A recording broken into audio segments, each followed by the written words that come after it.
Have you ever felt the sting of being dismissed? The cold weight of invisibility pressing against your chest while others sparkle in conversations that never include you? Today's story walks through that valley of humiliation, but it carries within its heart a truth so luminous it can crack open the hardest pride and reveal what genuine worth truly means. Naomi Winters clutched 7 folders against her chest, each one a different color of promise. The grand atrium of Whitmore Academy stretched before her like a cathedral built to wealth, all marble columns and arched windows that caught afternoon light and transformed it into something that felt almost holy. Almost. She stood at the edge of the parent-teacher conference reception, her grey cotton blouse and simple cross necklace marking her as distinctly out of place among the tailored suits and designer handbags that moved through the space like a choreographed dance of privilege. Nobody looked at her. She had been teaching biblical studies and ethics at Whitmore for 3 years now, a position she had accepted with trembling joy after leaving the inner-city school where she had spent a decade pouring her life into children who actually needed her. Whitmore's board had been looking for someone to satisfy the curriculum requirement for religious education, a token box to check for accreditation purposes. They wanted someone cheap, someone who wouldn't make waves, someone the prestigious families could politely ignore while they focused on the real subjects that mattered: advanced placement courses, debate team championships, Ivy League preparatory tracks. Naomi was 42 years old, though the parents probably assumed she was older. Poverty and sacrifice age a person in ways that expensive creams cannot reverse. Her hair, a plain brown that she trimmed herself with drugstore scissors, fell just past her shoulders without style or artifice. Her hands, clasped around those colored folders, bore the calluses of a woman who still scrubbed her own floors and mended her own clothes. The cross at her throat had been her grandmother's, sterling silver, worn thin by decades of faithful wearing. It was the most valuable thing she owned. Harrison Caldwell swept past her without a glance, his cologne expensive enough to announce his net worth before his voice did. He was speaking into a phone pressed against his ear, something about quarterly projections and stakeholder meetings. His daughter, Brittany, was in Naomi's Tuesday afternoon class, a bright girl who spent most of the period texting under her desk. Naomi had tried twice to schedule a parent meeting about Brittany's potential, about the questions she asked when she thought nobody was listening, questions about meaning and purpose that suggested a soul hungry for something beyond what money could purchase. Harrison had cancelled both times. Vivian St. James glided by next, her heels clicking a rhythm of confidence against marble. She was talking to Preston Ainsworth about the spring fundraiser, their voices carrying the easy laughter of people who had never questioned whether they belonged anywhere. Vivian's son, Marcus, sat in the back row of Naomi's class and drew elaborate doodles in his notebook, his eyes carrying a sadness that no 14-year-old should know. Naomi had written 3 emails to Vivian about Marcus, gentle inquiries about whether everything was well at home, whether he might benefit from talking to someone. Vivian had never responded.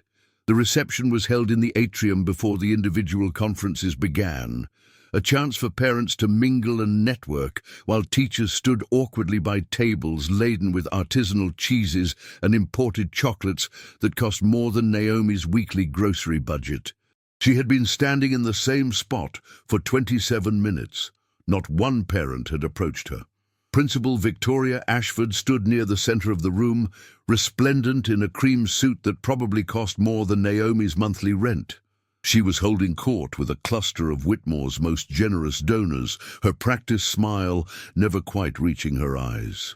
When those eyes did briefly land on Naomi, they flickered with something that might have been pity or might have been disdain before moving on. Victoria had made it clear during Naomi's hiring interview that biblical studies was a necessary evil, a remnant of the school's founding charter that could not be legally removed but could certainly be minimized. Keep it generic, keep it brief, keep it forgettable. Those had been Victoria's unspoken instructions. Naomi had tried. For 3 years, she had tried to make herself small, to teach her classes without causing discomfort, to present the material as academic history rather than living truth. She had watched her students grow more distant, more hollow, more lost in the pursuit of achievements that left them empty. She had watched parents grow more anxious, more demanding, more desperate to secure futures for their children, while missing entirely what those children's present moments actually needed. And she had prayed. Every morning at 5, before dawn broke, Naomi knelt on the worn rug beside her bed in her tiny apartment and prayed for wisdom. She prayed for her students by name, all 143 of them. She prayed for their families, for their futures, for their souls. And lately, she had been praying for courage because something inside her had begun to insist that silence was no longer acceptable. The 7 folders in her arms represented 7 weeks of preparation, 7 colors for 7 different topics, each one designed to speak to the deepest hungers of the teenage heart. She had planned to distribute them today, to hand them out during the conferences as a preview of the spring curriculum she wanted to propose. But standing here, invisible and ignored, the folders suddenly felt foolish in her hands. What arrogance had possessed her to think these wealthy, powerful people would care about anything she had to offer? A burst of laughter erupted from the center of the room. Someone had told a joke, probably something clever and cutting. The sound of it pressed against Naomi's chest like a physical weight. She felt suddenly intensely aware of everything she was not successful, not wealthy, not influential, not important. Her entire life had been spent in service to others, pouring herself out like water into the ground. And what did she have to show for it? A threadbare existence in a 1-bedroom apartment, teaching a subject nobody valued to students who barely noticed her presence. The thought came unbidden, sharp and bitter. What if this was all a mistake? What if the calling she thought she had heard was just her own need to feel significant, speaking in a voice she had mistaken for something sacred? "Excuse me." The voice was young, male, uncertain. Naomi looked down to find a boy standing beside her, perhaps 16 years old, wearing the slightly rumpled uniform that marked him as scholarship student rather than legacy admission. She did not recognize him, which meant he was not in any of her classes. His eyes were red-rimmed, his hands shoved deep in his pockets, his whole posture radiating a misery that felt like gravity. "Are you Miss Winters?" he asked. "The one who teaches the Bible class?" "I am," Naomi said, her voice coming out gentler than she expected. "Can I help you with something?" The boy glanced around nervously, as if checking whether anyone was watching. Nobody was. "My sister," he said. "She's in your Tuesday afternoon class, Brittany Caldwell. She told me, she said you were the only teacher who ever actually cared about anything real." Naomi felt something catch in her throat. "Brittany is a remarkable young woman," she said carefully. "I wish I could talk to her father about—" "He doesn't care." The words came out flat, factual. "Our dad doesn't care about anything except business and appearances. Our mom left when we were kids and he throws money at everything and thinks that fixes it." The boy's eyes met Naomi's, and she saw in them a desperation that made her forget entirely about her own discomfort. "But Brittany, she listens to what you say in class. She comes home and tells me about the stuff you teach, and I can tell it matters to her. It's the only thing that seems to matter to her anymore." "What's your name?" Naomi asked. "Oliver. Oliver Caldwell." He shifted his weight, looking down at his shoes.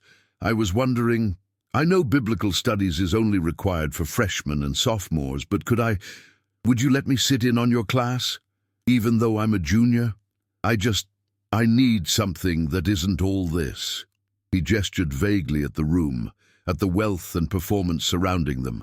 Before Naomi could answer, a hand landed on Oliver's shoulder.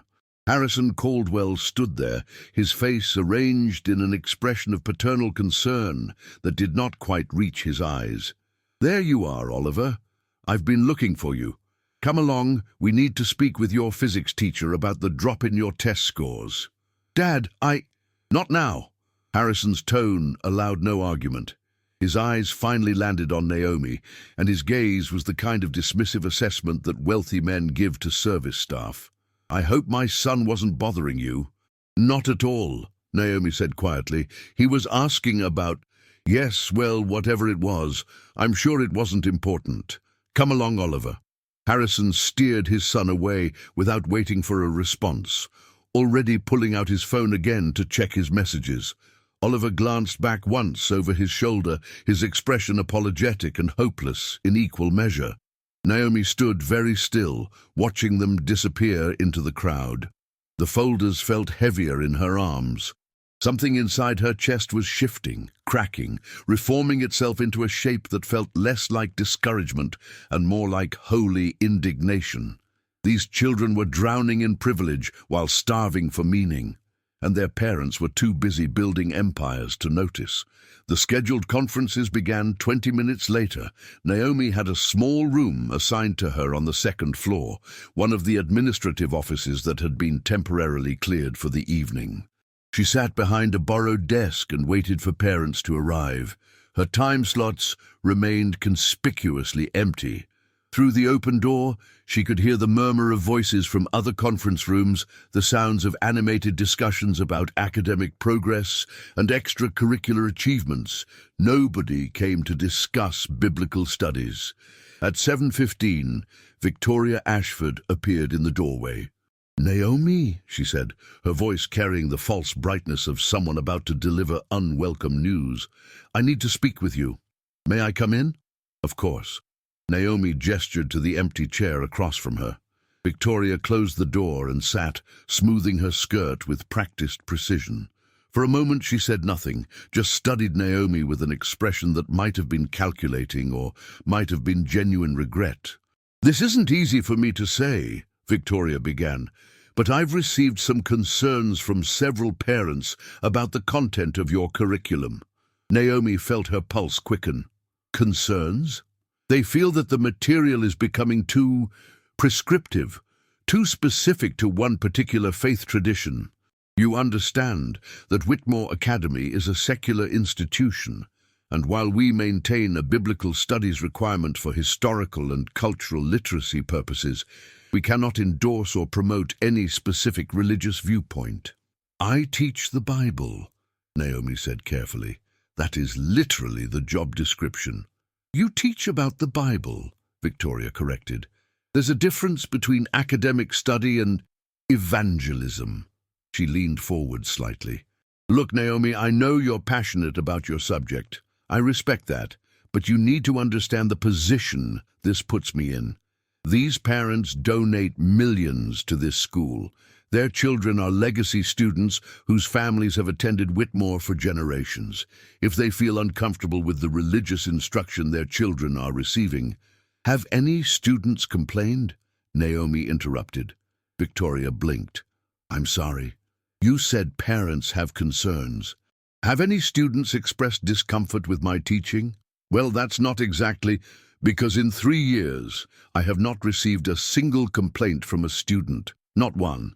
Naomi's voice remained level, but something in her tone had shifted. "I have, however, received dozens of messages from students thanking me for being the only teacher who treats them like human beings rather than resume entries.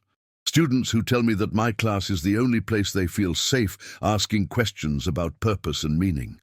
Students who are desperate for someone to acknowledge that their lives might be about something more than test scores and college acceptances." Victoria's expression hardened. "That's precisely the kind of overreach I'm talking about. Your job is to teach curriculum, not to provide spiritual guidance. These children have parents." "Do they?" The words came out sharper than Naomi intended. She took a breath, softening her tone. "I'm sorry, Principal Ashford, but I have to ask, where are these parents? I've been standing in this building for hours tonight, and not one parent has come to discuss their child's spiritual or ethical development. Not one. They care about grades and athletics and which colleges will accept their children.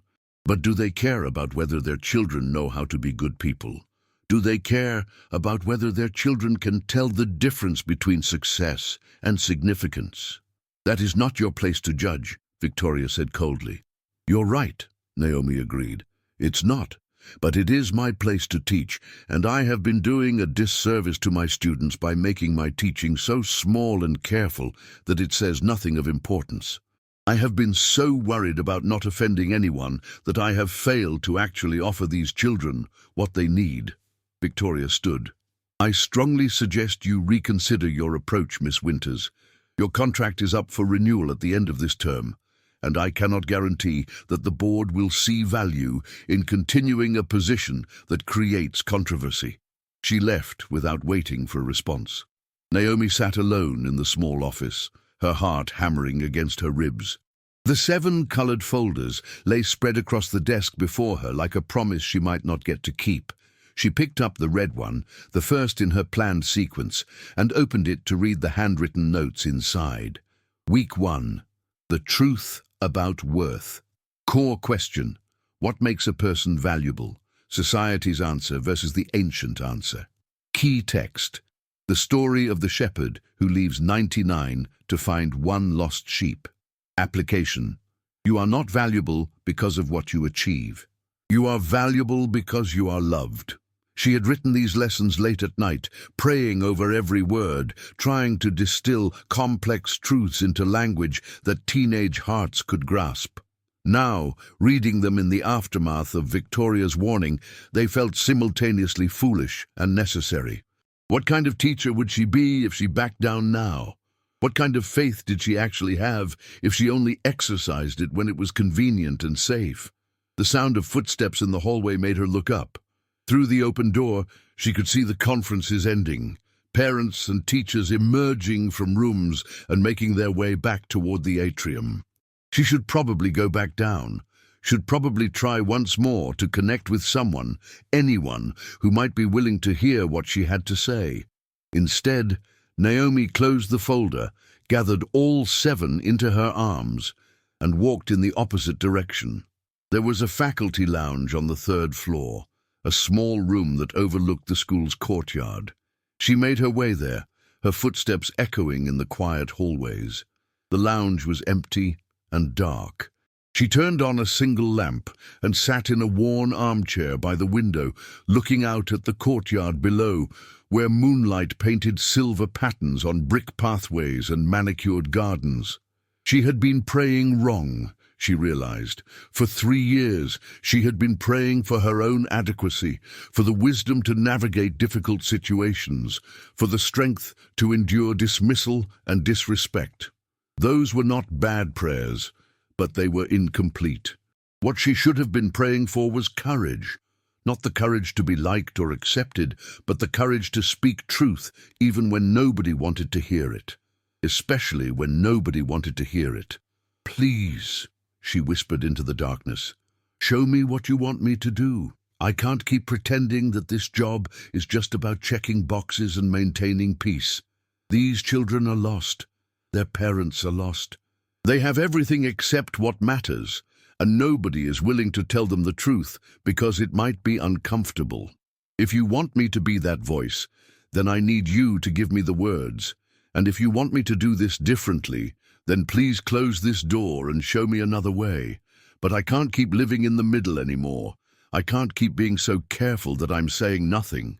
The silence that followed felt heavy with presence rather than absence. Naomi sat very still, waiting, listening. The answer that came was not audible, but it was undeniable. It arrived as a conviction settling into her bones, a certainty that felt both terrifying and exhilarating. Speak. Tell them what they need to hear, not what they want to hear. Trust me with the consequences. She did not sleep that night. By the time dawn arrived, she had rewritten her entire spring curriculum. Not the content, that remained the same, but the approach. No more careful disclaimers, no more academic distance, no more pretending that truth was just one opinion among many. If this was going to cost her her job, then let it cost her her job. But she would not waste another semester teaching as if these truths were merely interesting historical perspectives rather than the very foundation of human flourishing. The next morning, Naomi arrived at school carrying something new, along with her 7 colored folders. A letter. She had written it between 3 and 4 in the morning, her hands steady, despite the enormity of what she was proposing.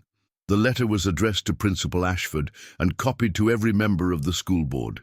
It outlined her planned curriculum for the spring semester, explained her pedagogical philosophy, and made an unprecedented request. She wanted to host a special assembly for all students and parents, where she would present the framework of what she intended to teach and give families the opportunity to opt out if they chose. It was a gamble. By making it public, she was removing Victoria's ability to quietly push her out. Either the board would support her right to teach with conviction, or they would fire her in front of the entire school community. There would be no middle ground. Victoria's response came within 2 hours, an email requesting an emergency meeting in her office. Naomi walked across campus toward the administrative building, her heart rate elevated, but her mind strangely calm. The morning was clear and cold, the kind of crystalline winter day where everything looked sharper than usual. She passed groups of students on their way to class, and several of them waved to her. Brittany Caldwell caught her eye and smiled, a real smile that carried warmth and recognition. How had she never noticed before how hungry these children were for someone to see them? Victoria's office occupied the corner of the administrative building's first floor, all windows and mahogany furniture that spoke of tradition and authority. The principal sat behind her massive desk with 2 other people flanking her, Jefferson Hartley, the chair of the Board of Trustees, and Eleanor Wright, the school's legal counsel. This was serious then. "Sit down, please, Miss Winters," Victoria said, her voice carefully neutral. Naomi sat, her hands folded in her lap, and she noticed with some surprise that they were not shaking. Jefferson Hartley was an older man, perhaps 70, with silver hair and the kind of face that suggested he had spent most of his life in boardrooms, making difficult decisions. He held Naomi's letter in one hand, reading glasses perched on his nose. "Miss Winters," he began, "this is quite an unusual request. In 30 years on this board, I've never had a teacher ask to present their curriculum to the entire parent body." "I understand that, sir," Naomi replied. "But in 30 years, have you ever had a generation of students quite this lost?" Eleanor Wright, the lawyer, leaned forward. "Miss Winters, you must understand that what you're proposing could be construed as proselytizing. Whitmore Academy is not a religious institution. Then why do we have a biblical studies requirement at all?" Naomi interrupted gently. "If the goal is truly secular education, why not eliminate the course entirely and replace it with comparative religion or world philosophy? The reason we maintain a biblical studies course is because this school was founded on certain principles. I'm not asking to change those principles. I'm asking to actually honor them." "The founders are long dead," Victoria said sharply. "The school has evolved. We serve a diverse population now, do we?" Naomi kept her voice steady. "Or do we serve a wealthy population that happens to represent different ethnic backgrounds but shares a remarkably similar worldview? When I look at my students, I don't see diversity of thought. I see uniformity of ambition. Every single one of them is being programmed to believe that their worth is determined by their achievements, that success equals significance, that accumulating the right credentials will somehow make their lives meaningful, and it's destroying them." Jefferson Hartley removed his reading glasses and studied Naomi with an expression she could not read. "Those are strong words. They're true words." Naomi met his gaze. Last year, Whitmore had 7 students hospitalized for anxiety disorders. 3 attempted self-harm. Student surveys consistently show that our population reports higher rates of depression and suicidal ideation than the national average. despite having every material advantage imaginable. We are raising children who have everything except a reason to live. And we're so afraid of offending someone's sensibilities that we refuse to offer them the one thing that might actually help. And what thing is that? Eleanor asked, her voice skeptical. The truth that their lives have intrinsic value, that they don't have to earn worth through performance, that there is a source of meaning and purpose outside of their accomplishments, that they are loved not for what they do, but for who they are. Naomi's voice grew stronger as she spoke. I'm not asking to preach at students. I'm asking to teach them that there are answers to the questions they're actually asking. Questions about identity and purpose and suffering and hope. Questions that don't fit neatly into STEM curricula or college applications, but that will determine whether they flourish or merely survive. The room fell silent. Victoria looked like she wanted to argue but could not find the words. Eleanor Wright was taking notes, her expression thoughtful. Jefferson Hartley stood and walked to the window, his back to the room. I lost my grandson 2 years ago, he said finally, his voice quiet. Brilliant boy, valedictorian, early admission to Princeton. He hanged himself in his dorm room 3 weeks into his freshman year. He turned back to face Naomi, and she saw in his eyes a grief so deep it had no bottom. Nobody saw it coming. He had everything, every advantage, every opportunity, and none of it was enough to make him want to keep living. I'm so sorry, Naomi whispered. Jefferson nodded, his throat working. I've been asking myself ever since, what did we miss? What could we have given him that might have made the difference? He looked down at Naomi's letter again. Maybe it's this. Maybe it's someone willing to tell him that his life meant something independent of his achievements. Victoria stood abruptly. With all due respect, Jefferson, we cannot make institutional decisions based on personal tragedy. We have to consider the legal implications. I'm not interested in legal implications, Jefferson interrupted, his voice carrying an authority that made Victoria close her mouth. I'm interested in moral implications. I'm interested in whether we are so busy protecting ourselves from controversy that we're failing to protect our students from despair. He turned to Naomi.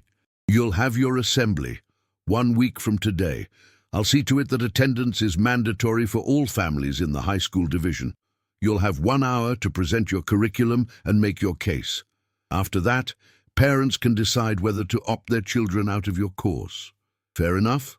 More than fair, Naomi said, her voice barely steady. Thank you. Don't thank me yet, Jefferson said with a slight smile. You're about to face a room full of people who are very accustomed to being in control. They're not going to appreciate being challenged. I know. Naomi stood, gathering her things. But their children deserve the chance to hear truth spoken plainly, even if their parents don't want to hear it. The week that followed felt like preparing for battle. Naomi revised her presentation 17 times, praying over every word. She knew she would have one chance to make her case, 1 hour to convince some of the most skeptical people she had ever encountered that what she was offering had value. The odds were not in her favor. The assembly was scheduled for Saturday morning in the school's main auditorium, a concession to ensure maximum parent attendance. Naomi arrived 2 hours early to set up. The auditorium was a beautiful space, all dark wood and professional lighting, and a stage large enough for full theatrical productions. It felt absurdly grandiose for what she planned to do, which was simply talk to people about hope. By 9:45, the auditorium was nearly full. Rows upon rows of parents filled the seats, most of them looking vaguely resentful at having their Saturday morning interrupted. She saw Harrison Caldwell sitting near the back with both his children, Oliver and Brittany. She saw Vivian St. James near the front, checking her phone every few seconds. She saw dozens of other faces she recognized from parent night, all of them wearing expressions that ranged from skeptical to openly hostile. Victoria Ashford stood at the side of the stage, her arms crossed, her face impassive. Jefferson Hartley sat in the front row, leaning forward slightly, his attention focused. Eleanor Wright was there too, legal pad in hand, ready to document anything that might create liability. At precisely 10 o'clock, Victoria walked to the center of the stage and spoke into the microphone. Thank you all for coming this morning. As you know, we've called this mandatory assembly to discuss the Biblical Studies curriculum for the spring semester. Miss Naomi Winters, who teaches this course, has requested the opportunity to present her plans directly to you and to answer any questions you might have. I'll now turn the time over to her. Victoria's tone made it clear that she thought this was a waste of everyone's time. She stepped aside, and Naomi walked to the microphone. The stage lights were bright enough that she could barely see the audience beyond the first few rows, which was perhaps a mercy. She set her 7 colored folders on a table beside the microphone and took a breath. "Thank you for being here," she began, her voice steadier than she expected. "I know your time is valuable, and I know that many of you are skeptical about why this meeting is necessary, so let me start by being very direct. I believe that the way we're currently educating our children is creating a generation of high achievers who don't know how to be happy human beings." The auditorium, which had been filled with restless shuffling, grew suddenly quiet. Naomi continued, "Every student I teach can tell me their GPA down to the 100th decimal. They can list their extracurriculars, their test scores, their plans for college and career. But when I ask them who they are underneath all of that, when I ask them what they value, what brings them joy, what they would live for if all the achievements were stripped away, they go silent. They literally don't know how to answer that question." She picked up the red folder and held it where the audience could see. "This curriculum I'm proposing isn't about memorizing Bible verses or learning ancient history. It's about asking the questions that matter. What makes a life worth living? How do we determine right from wrong? What do we do with suffering? How do we love people who are difficult to love? Where does hope come from when everything falls apart? These are not theoretical questions for your children. They're wrestling with these things every single day, and nobody is giving them any tools to find answers." Harrison Caldwell's voice rang out from the back of the auditorium. "With all due respect, Miss Winters, these are questions for families to address, not school teachers. You're overstepping your bounds."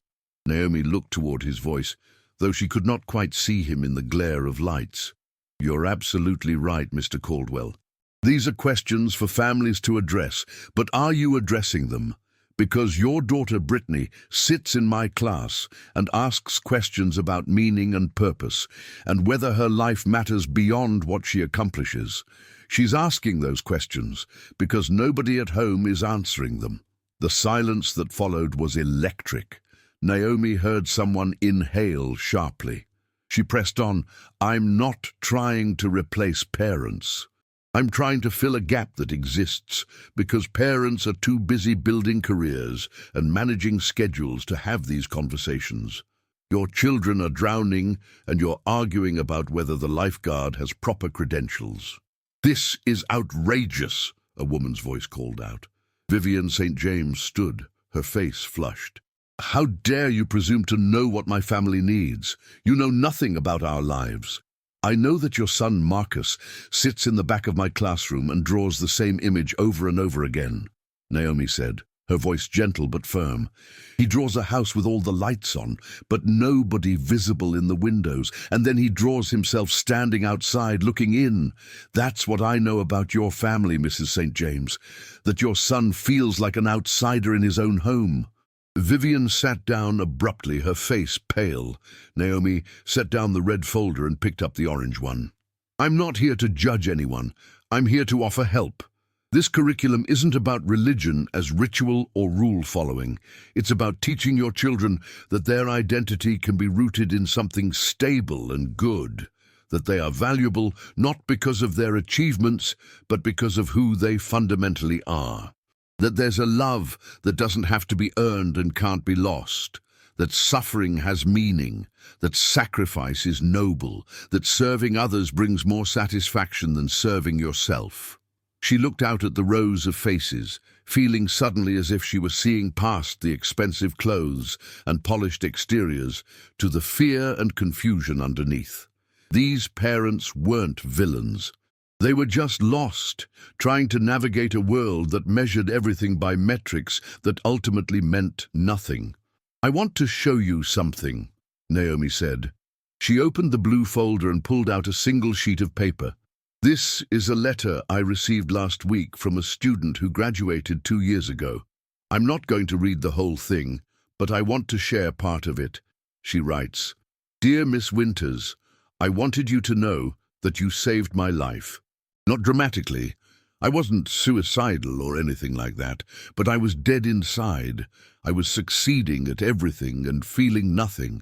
Your class was the first place I ever heard anyone suggest that my feelings mattered, that questions about meaning and purpose weren't stupid or weak. You taught me that I could build my life on something more solid than achievements. 2 years later, I'm still building on that foundation. Thank you for caring when nobody else did." Naomi folded the letter carefully and set it back in the folder. "I have 12 letters like that one.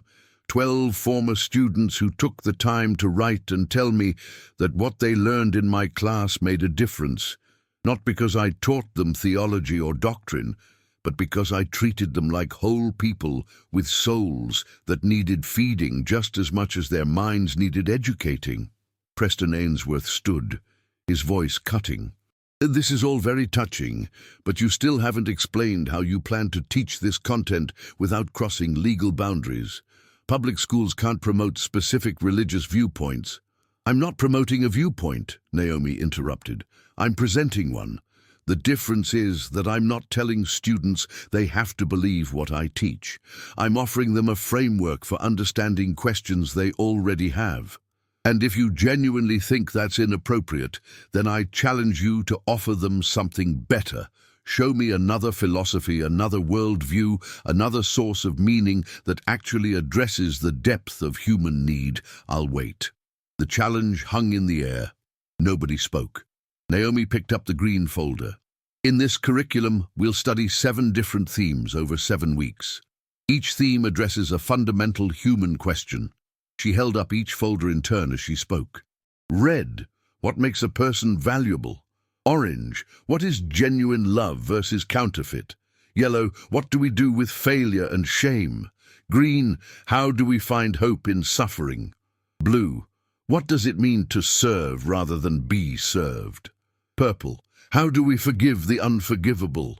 And this last one," she held up the final folder, colored silver, "how do we live with purpose in the face of death?" "These are the questions your children are asking," she said, "whether you realize it or not. And I'm offering them answers rooted in wisdom that has sustained billions of people across thousands of years. Not because those answers are easy or comfortable, but because they're true." A man near the middle stood. Naomi recognized him as Timothy Bradford, a cardiologist whose daughter was one of the brightest students she had ever taught. "Miss Winters," he said slowly, "I appreciate your passion. But how can you claim these answers are true? Truth is subjective." "Is it?" Naomi asked. "Is it subjectively true that your daughter is valuable? Or is it objectively true? If someone came into your operating room and told you that the patient on the table wasn't worth saving because they were poor or old or inconvenient, would you accept that as a valid, subjective truth? Or would you recognize it as a moral obscenity?" Timothy Bradford sat down without answering. Naomi continued, her voice growing more intense. "We live in a culture that claims truth is subjective, while simultaneously insisting that certain things, justice, equality, human rights, are absolute. We can't have it both ways. Either there are transcendent truths that exist independent of our opinions, or morality is just preference, and we have no grounds for condemning anything anyone chooses to do. Your children are being asked to navigate that contradiction without any help. They're being told to be good people, while being given no stable definition of what good actually means." She set the folders down and gripped the edges of the podium. "I know I'm making many of you uncomfortable. I understand that, but discomfort isn't the worst thing that can happen to your children. Despair is worse. Meaninglessness is worse. Going through life achieving everything while experiencing nothing is worse. I'm asking you to trust me with 7 weeks to offer them something different, and if after 7 weeks you think I've led them astray, you're free to opt them out. But give them the chance to hear that their lives can be about more than their resumes. Victoria Ashford stepped forward, clearly intending to end the presentation, but Jefferson Hartley stood and raised his hand. One more thing, if I may. He turned to face the audience. Many of you know that I lost my grandson 2 years ago. What you may not know is that I've spent those 2 years asking what we as a school community might have done differently, whether there were warning signs we missed, whether there was support we failed to provide. His voice wavered slightly. I think Miss Winters is offering that support, not in the form of counseling or intervention programs, which we already have plenty of, but in the form of honest conversation about the things that actually matter. I don't know about you, but I'm tired of pretending that if we just keep our children busy enough and successful enough, they'll magically become happy adults. It's not working. He sat down, and the silence that followed felt different than before, less hostile, more thoughtful. Naomi spoke softly into that silence. I'm not asking you to agree with everything I believe. I'm asking you to let your children engage with ideas that are bigger than themselves, to wrestle with questions that don't have easy answers, to consider that there might be wisdom in traditions that predate our modern obsession with individual achievement. She paused, then added, and I'm asking you to trust that your children are strong enough to think critically about these things, that exposure to ideas won't break them, that maybe, just maybe, what breaks them is the absence of ideas worth living for.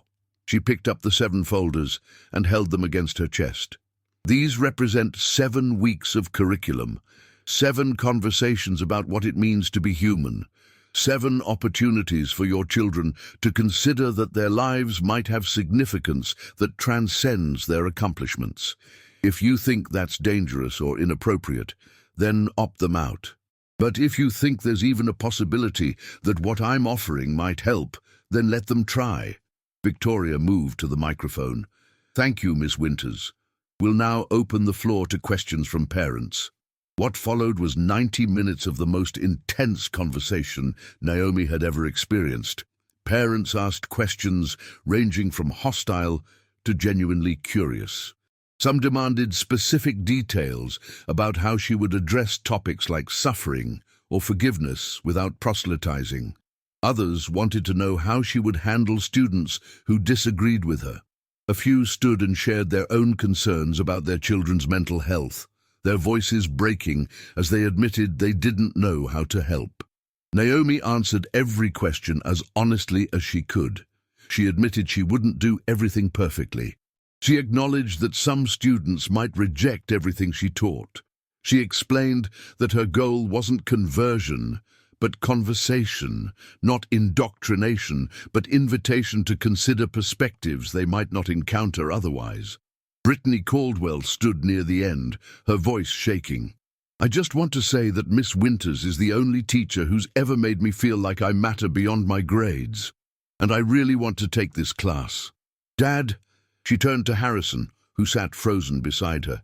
Please don't make me opt out. I need this. Harrison Caldwell looked at his daughter for a long moment. Then he looked at his son Oliver, who was nodding emphatically. Something in his face cracked, and Naomi saw beneath the polished executive exterior to a man who was terrified of failing his children. Okay, he said quietly. Okay. By the time the assembly ended, the sun was high overhead. Parents filed out slowly, many of them still talking in small groups. Naomi stood at the edge of the stage, exhausted and exhilarated. She had no idea what the ultimate outcome would be, but she had done what she felt called to do. She had spoken truth plainly, trusting that seeds planted might grow in ways she could not predict or control. Victoria Ashford approached her, her expression unreadable. For a long moment she said nothing. Then, surprisingly, she extended her hand. That took courage, she said. I'm still not sure it was wise, but it definitely took courage. Naomi shook her hand, too tired to smile. We'll find out soon enough whether it was wise. Over the following weeks, something shifted in Naomi's classroom. Not dramatically, but unmistakably, students who had been disengaged began to participate. Questions became deeper, more personal. Several parents requested meetings not to complain, but to thank her for addressing topics they felt inadequate to handle themselves. The Red Folder's lesson on intrinsic value led to a discussion about social media and comparison that left several students in tears. The Yellow Folder's exploration of failure and shame prompted one athlete to admit publicly that he was terrified of losing his scholarship. The Purple Folder's content on forgiveness resulted in 2 students who hadn't spoken in months reconciling after a friendship-ending fight. Not everyone was transformed. Several families did opt out, uncomfortable with what they perceived as religious overreach. Some students remained resistant, too invested in the system of achievement-based worth to consider alternatives. But enough students engaged that Naomi began to see what education could look like when it addressed not just minds, but souls. One Tuesday afternoon in late February, as her class ended, Marcus St. James lingered behind. He approached Naomi's desk hesitantly, his hands shoved in his pockets. "Miss Winters, I wanted to show you something." He pulled out a folded piece of paper and handed it to her. Naomi unfolded it to find a drawing. It showed the same house with all the lights on, but this time there were people visible in the windows. And standing in the doorway, holding the door open wide, was a figure that looked like Marcus himself. "I drew it last night," he said quietly, "after we talked about that story where the dad runs out to meet his son who's been gone. I realized I've been standing outside waiting to be invited in, but maybe I need to just walk through the door." Naomi's eyes filled with tears. "Marcus, this is beautiful. I'm going to show it to my mom tonight," he said. "I'm going to tell her I need us to actually talk sometimes instead of just existing in the same house." After he left, Naomi sat alone in her classroom and wept. Not from sadness, but from the overwhelming sense of having witnessed something sacred. This was what teaching was supposed to be. Not the transfer of information, but the awakening of possibility. The invitation to become more fully human. When the spring semester ended, the school board convened to vote on Naomi's contract renewal. Jefferson Hartley presented data showing that students enrolled in her course reported statistically significant improvements in measures of hope, purpose, and life satisfaction compared to students who opted out. Parent surveys showed that while the curriculum remained controversial, the majority of families appreciated having these conversations happen in a structured, thoughtful environment. The board voted 7-3 to renew her contract and expand the Biblical Studies course to include an optional junior and senior level elective. Victoria Ashford abstained from voting but did not oppose the decision. On the last day of school, Naomi stood in the same grand atrium where she had felt so invisible months before. This time, students surrounded her. They brought her flowers and cards and small gifts. They asked her to sign their yearbooks. They told her what the class had meant to them. Harrison Caldwell approached with both his children. "Miss Winters," he said, extending his hand formally, "I owe you an apology.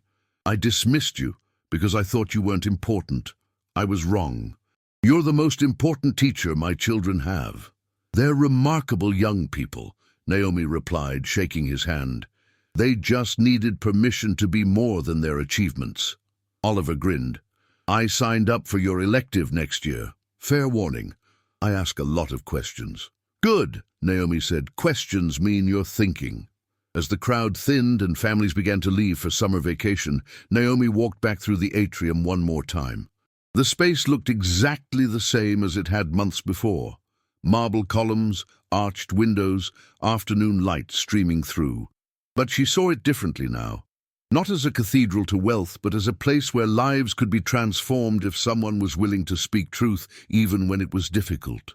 She thought about the journey from that first painful evening of invisibility to this moment of connection, about how close she had come to giving up, about how tempting it had been to make herself small enough to be palatable, about how grace worked through courage, through honesty, through the willingness to say hard things in love. The 7 colored folders were back in her arms, ready to be refined and improved for next year. Red for worth, orange for love, yellow for failure and shame, green for suffering and hope, blue for service, purple for forgiveness, silver for purpose in the face of death. Simple folders holding complex truths offered to hungry hearts who had been starving while surrounded by abundance. She walked out into the June sunshine, feeling the warmth on her face and the gratitude swelling in her chest. The year had been hard. Parts of it had been agonizing, but standing on the other side of it, she could see clearly that the hardest things were often the most necessary. That comfort was not always kind. That sometimes loving people well meant making them uncomfortable. And she had learned something profound about her own faith. It was not fragile. It did not need to be protected from scrutiny or shielded from difficult questions. Truth was robust enough to withstand challenges, strong enough to be examined from every angle, deep enough to satisfy the most searching inquiry.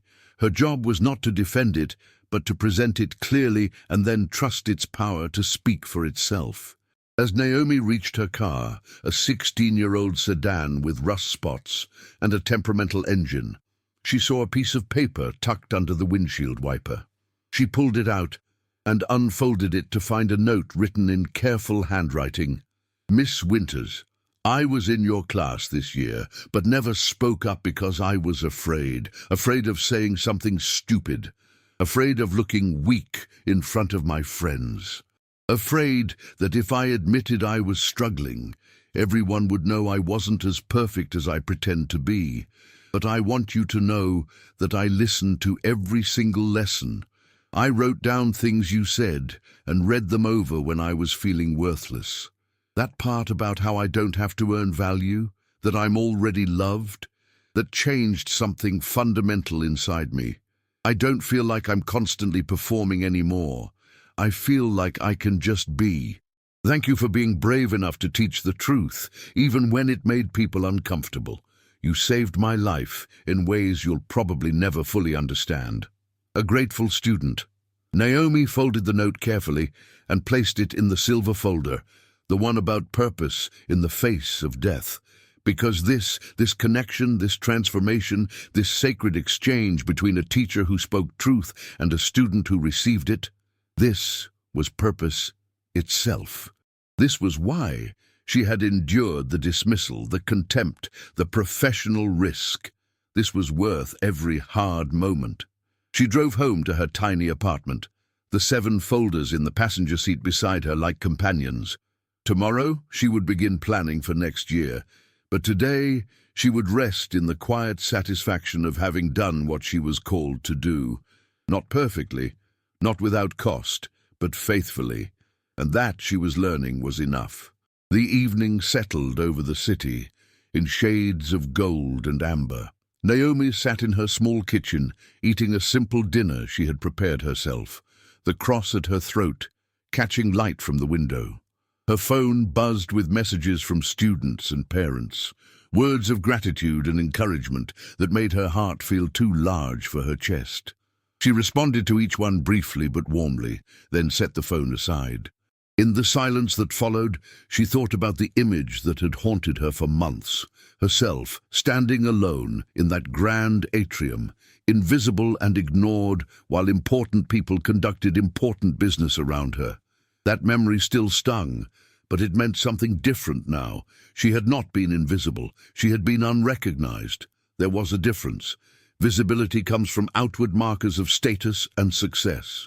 Recognition comes from the slow, patient work of investing in lives that might not appreciate the investment until much later. She had chosen to be the kind of teacher who could be ignored by those seeking immediate gratification while being deeply valued by those seeking lasting transformation. That choice had required her to let go of any expectation of being impressive or celebrated. It had required humility. But humility, she was discovering, was not the same as insignificance. Quite the opposite. True humility was having an accurate assessment of both your limitations and your calling, then living faithfully within those boundaries regardless of whether anyone applauded. The 7 colored folders sat stacked on her small dining table. Tomorrow she would file them away for the summer, but before she did, she opened each one and read through her notes, remembering the conversations they had sparked. Some students had been transformed, others had been curious, still others had been hostile or indifferent, but all of them had been given the opportunity to encounter ideas that might grow slowly over time, seeds planted in good soil that would germinate in their own seasons. That was faith, she realized. Not forcing outcomes or demanding immediate results, but planting seeds and trusting the growth to something larger than herself. She could teach with clarity and conviction and love, but she could not control what her students did with what they learned. That was between them and whatever they chose to believe about ultimate reality. Her job was to present truth as compellingly as she knew how, then step back and let it do its work.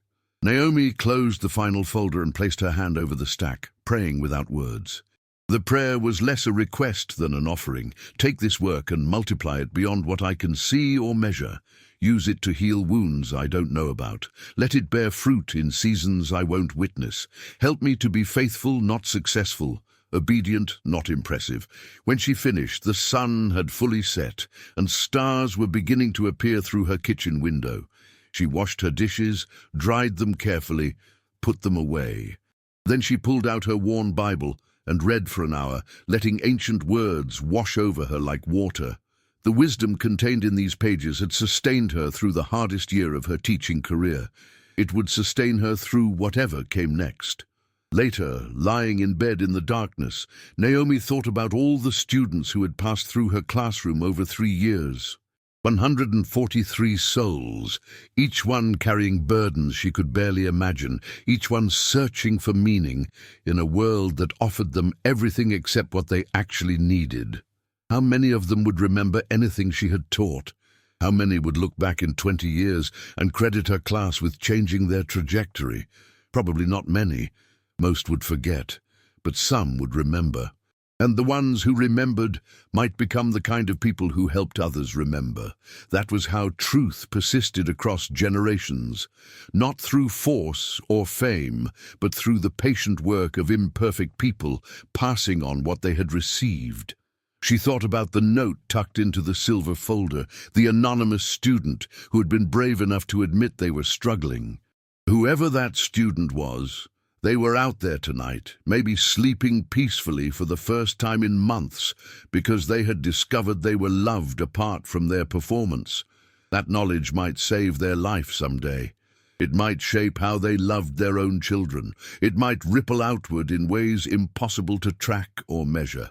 This was the kind of success that mattered, invisible, uncelebrated, eternal.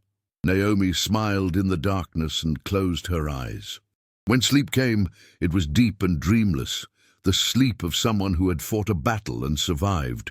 Tomorrow she would wake and pray and begin again. But tonight, she rested. Outside her window, the city continued its endless motion, lights blazing against the night, people pursuing their various versions of significance. Most would never know the name Naomi Winters. Most would never understand what she had accomplished in that grand atrium and the classrooms of Whitmore Academy. She was just a teacher, easily dismissed, easily forgotten, poorly compensated, marginally respected. But in the economy of things that actually matter, in the ledger that records acts of courage and compassion, words of truth spoken in love, lives touched and redirected toward hope, Naomi Winters was wealthy beyond measure. She had invested her life in the work that endures, the labor that outlasts monuments and legacies and earthly acclaim. She had taught children to value what could not be taken from them, and to build their lives on foundations that would not crumble when storms came. That night, 7 colored folders rested on a table in a modest apartment, bearing witness to the kind of victory the world rarely recognizes. The triumph of humility over pride, of truth over convenience, of faithful service over the desperate pursuit of significance. They were just folders, paper and ink, and simple bindings. But they held within them the power to transform lives if anyone was brave enough to receive what they offered. And that, in the end, was what genuine teaching always required. Someone willing to offer truth plainly and someone willing to receive it humbly. When those two things met, everything changed. Not immediately, not dramatically, not in ways that could be photographed or celebrated or reduced to metrics, but really, lastly, eternally. The night deepened. The city slept. And in the silence, 7 colored folders waited for morning, ready to begin again the sacred work of showing hungry hearts the path toward home.